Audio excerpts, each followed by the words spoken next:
There are a few changes we've seen in our opponents. Akron is playing a little better now. They've taken a set off a couple teams that were pretty good. The big change is Buffalo in that we prepared last time we played them about a month ago for a really dynamic outside hitter in Megan Bishop, who was injured and wasn't able to play. Their starting setter was also out when we played them last time, and so both those kids are back and they're playing well. And so I think we are now preparing for what we expected to see last time but didn't. And so they're a team that we had a really hard time stopping their middles last time, and that was without an incredible outside hitter there. And so they'll be that much tougher to stop when the middles now are playing really well, and an outside that we have to really be focused on. And so it's going to be a much tougher match to defend a couple of people at one time.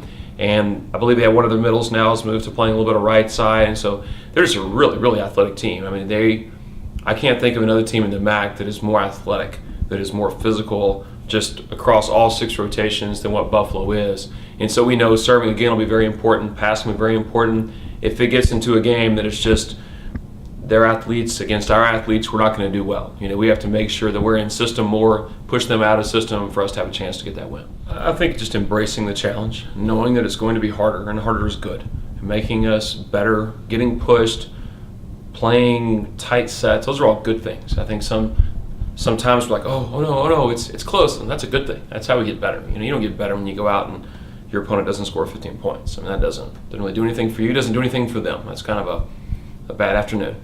But if you go out and you get pushed, that's a good thing. So I think we really want to embrace it when we get on the road. At the same time, we have to know that we have to play better because our opponents have that home court advantage. They have that crowd. Kent was just a great environment. I mean, they had an enormous band.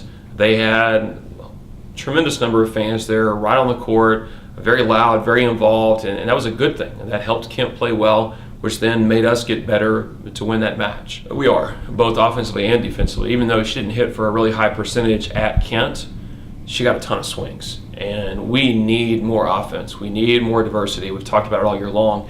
And sometimes we talk about it, but then you get there and you're like, well, that Lamberti kid's really good. Let's give her the ball again. And then it happens. And then Jamie's getting a ton of kills. Let's give her the ball again. Before you know it, you get into the match, you didn't set your middles enough. And so I love in the last 2 to 3 weeks, Abby's really worked to get Karin the ball. There were several times this weekend at home that she pushed some balls in there from some angles that were pretty tough, and Karin still got the swing. So that's a big part of what we want to be going forward. Karin's working hard. Abby's working hard to get her the ball.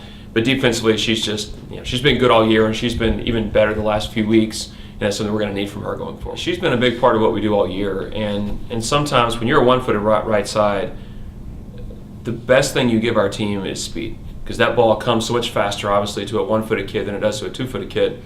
It puts so much more pressure on the opposing defense. If you run a slow ball behind, then they can stack 2 people in front of our middle and then recover to the opposite hitter that's coming off 2 feet. But if you're one-footed, it's so fast. Their left front has to move, what we call off the stack. She has to get further out to defend that, which then means Karin gets a one-on-one, Shelby gets a one-on-one. And so it's not just what she does individually in her stats, kind of the domino effect, what it does for other hitters is really helpful. But she's done a great job. Just happy for her to have her last year be a good one, be a big part of our success on the court after a couple of years of not really participating, and just glad to see any senior have that type of experience.